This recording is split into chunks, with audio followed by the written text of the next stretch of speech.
Hello viewers, welcome to Kaushik স্যারের class. আজকের ভিডিওটা যারাই দেখবেন থাম্বনেল দেখে অবশ্যই বুঝতে পারছেন কিসের উপর ভিডিও। আজকের ভিডিও হচ্ছে replace how to start new লাইফের উপর ভিডিও। অনেকেই আমাকে মেল করেছেন বা অনেকেই লিখেছেন যে অনেকটা সময় নষ্ট হয়ে গেছে, মনে হচ্ছে আর নতুনভাবে কিছু শুরু করতে পারবো না, বা নতুনভাবে যদি কিছু রিপ্লেস করে কিছু লাইফে যদি দাঁড় করানো যায় এটা। তো তাদের জন্য 8 থেকে 80 অবধি আজকে ভিডিওটা কিন্তু খুব গুরুত্বপূর্ণ ভিডিও। প্রত্যেকে প্রথম থেকে শেষ অবধি দেখবেন, না হলে কিন্তু এই 10 মিনিটের ভিডিওতে 5 মিনিট 6 মিনিট কেউ 2-3 মিনিট দেখে কিন্তু অরিজিনাল ভিডিওটা বোঝা যাবে না। এটা হচ্ছে প্রথম কথা, যে আমাদের লাইফে কিছু কিছু জিনিস পাল্টালে আমরা লাইফে হেলথ, আমাদের লাইফের পুরোপুরি কেরিয়ার এবং লাইফের রিলেশনশিপ সমস্ত কিছু জিনিস কিন্তু ঠিকঠাক দাঁড়াতে পারে। তো কিসের উপর ভিডিও তা শুরু করার আগে আরেকটা কথা বলে শুরু করব, দুই একটা কথা। আমি ডক্টর কৌশিক কুন্ডু, আমার চ্যানেল কৌশিক স্যারের ক্লাসে আজকে একবার যারা প্রথমবার আমাকে ইউটিউবে দেখছেন অবশ্যই চ্যানেলকে সাবস্ক্রাইব করবেন এবং পাশে থাকা বেল আইকনকে ক্লিক করবেন। যাদের মনে লেগেছে ভিডিওটা ভালো হয়েছে তো অবশ্যই লাইক দেবেন, কারণ আপনাদের লাইকটা ভীষণভাবে জরুরি। ভিডিওতে কমেন্টস করে জানাবেন কোন পয়েন্টটা আপনাদের ভালো লাগলো বা আর কি কি ভিডিও দেখতে চান। যারাই আমার সাবস্ক্রাইবার আছেন তাদের অসংখ্য ধন্যবাদ আমার পাশে থাকার জন্য। তারা যদি আমাকে একটু হেল্প করেন, এই ভিডিওটা ইনস্টাগ্রাম, ফেসবুক, টুইটার বা হোয়াটসঅ্যাপের মাধ্যমে প্রত্যেকের মাঝখানে শেয়ার করে দেন, যার থেকে প্রত্যেকে এই ভিডিও থেকে খুব ভালো এবং উপকৃত হতে পারেন। এই ভিডিও থেকে আরেকটা গুরুত্বপূর্ণ নিউজ, যারা এই প্রাইভেট সেক্টরে জব করবেন মনে করছেন, একদম স্টার্টিংয়েও পাচ্ছেন না জব, অবশ্যই ডেসক্রিপশন বক্সে দেওয়া নাম্বারে যোগাযোগ করুন। আমরা কিন্তু 2 মাসের মধ্যেই আপনাদের কাছে এই অপরচুনিটি এনে দেবো। আরেকটা কথা, আমাদের নতুন চ্যানেল রহস্য উইথ কৌশিক খুব ভালো চলছে। আপনারা যারা এখনও চ্যানেল ভিজিট করেনি অবশ্যই চ্যানেল দেখবেন। চলে আসছি আজকের ভিডিওতে, replace how to start a new life. প্রথম কথাই বলি যে জীবনে কিছু কিছু জিনিস খুব গুরুত্বপূর্ণ হয়ে দাঁড়ায়, যে যে জিনিসটাকে রিপ্লেস করলে সম্পূর্ণ রেজাল্টটাই চেঞ্জ হয়ে যাবে। ধরুন আমি একটা মাইথোলজিক্যাল উদাহরণ নিচ্ছি, মহাভারতে আপনারা দেখেছেন দুর্যোধন মানে কৌরব পক্ষ হেরে গেছিল। এইবার দুর্যোধন কেন হেরে গেছিল এগুলো অ্যানালিসিস করলে হয়তো অনেকগুলো পয়েন্ট হয়, আমি একটা পয়েন্ট সেখান থেকে তুলে ধরছি। সেটা হচ্ছে দুর্যোধনের প্রথম ভুল যেটা হয়েছিল সেটা হচ্ছে সেনাপতি নির্বাচন করা।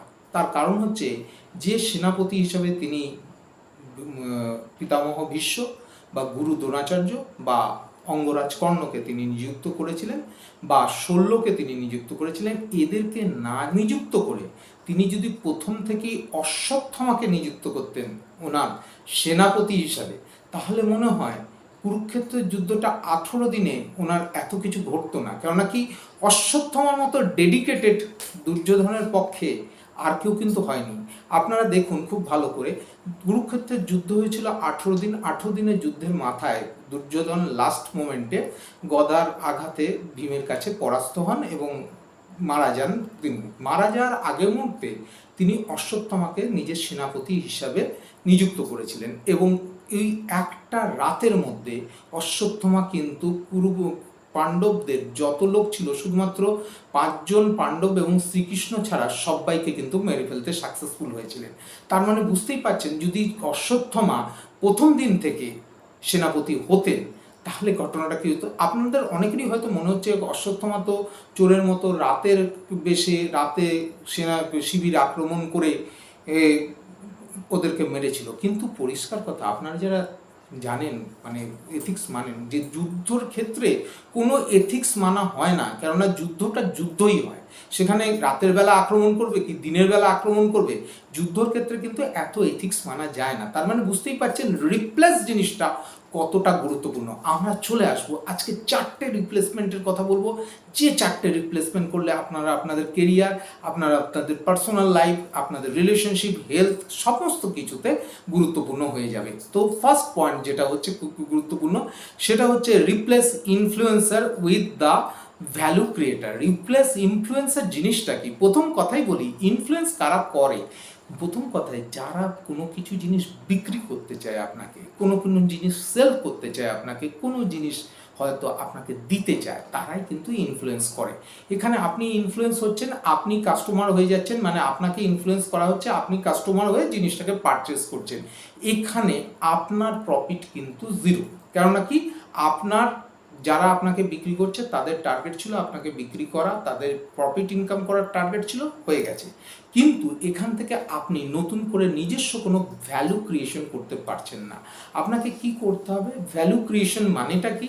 আপনি এমন কিছু দ্বারা প্রভাবিত হন। আপনারা অনেক সময় দেখবেন যে ইউটিউবে অনেক ভিডিওস আছে যে মোবাইল ফোন ছাড়া বা মোবাইল ছাড়া আমরা কিভাবে জীবনে চলতে পারি মোবাইল থেকে ছাড়া। কিন্তু আমি আজকে বলছি আপনারা মোবাইল ফোন বেশিক্ষণ দেখুন, যত খুশি দেখুন, কিন্তু ভ্যালু ক্রিয়েশন করুন, যেটার থেকে আপনি কিছু শিখতে পারলেন।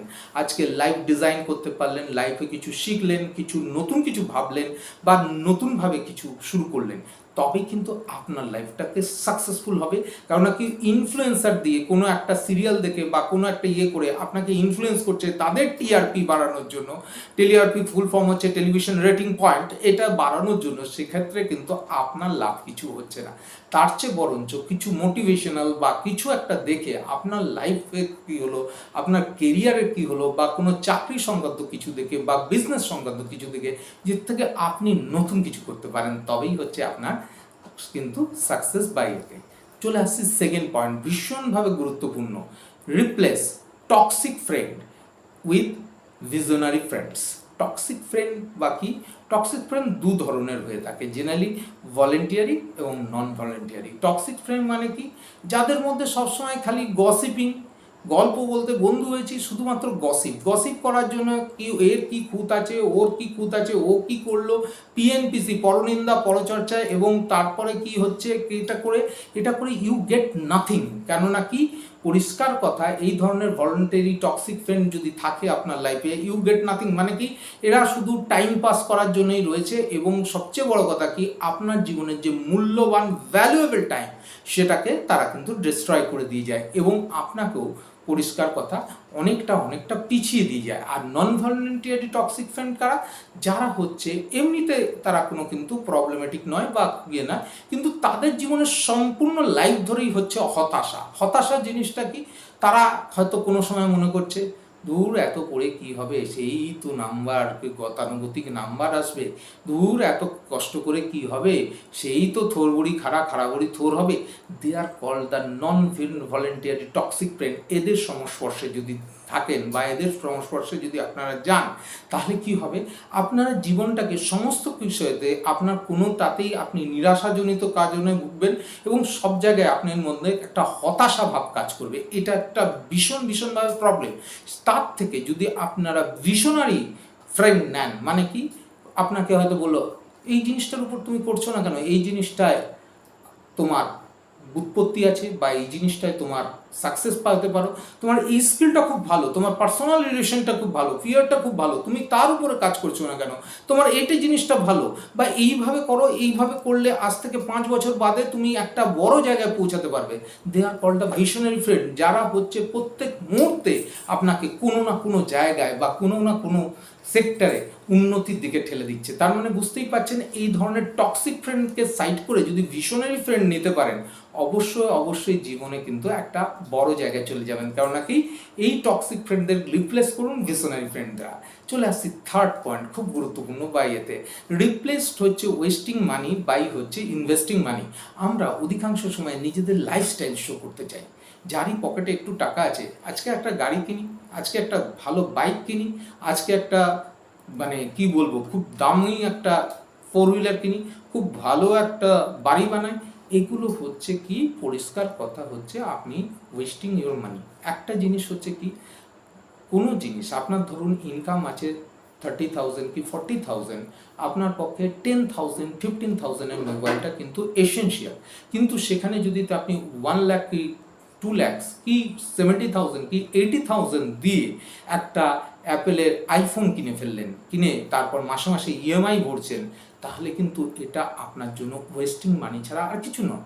কেননা কি, এই অ্যাপেলের আইফোনের জায়গায় আপনি যদি 10-15 হাজার টাকা চালিয়ে নিয়ে বাদবাকি টাকা আপনি যদি অন্য কোনো সেক্টরে ইনভেস্ট করতেন যেখান থেকে মানি ক্রিয়েশন হয়, মানে একটা হয়, তবে কিন্তু আপনার সেটা সাকসেসফুল হবে। তার মানে কি, ওয়েস্টিং মানি না করে রিপ্লেস করে দিন হচ্ছে সেভিংস মানি বা ইনভেস্ট মানি। কেননা কি, আমরা জানি বড় লোক হতে গেলে 3টে ফর্মুলা সবসময় কাজ করে থাকে। সেটা হচ্ছে কি, earn money, save money, invest মানি।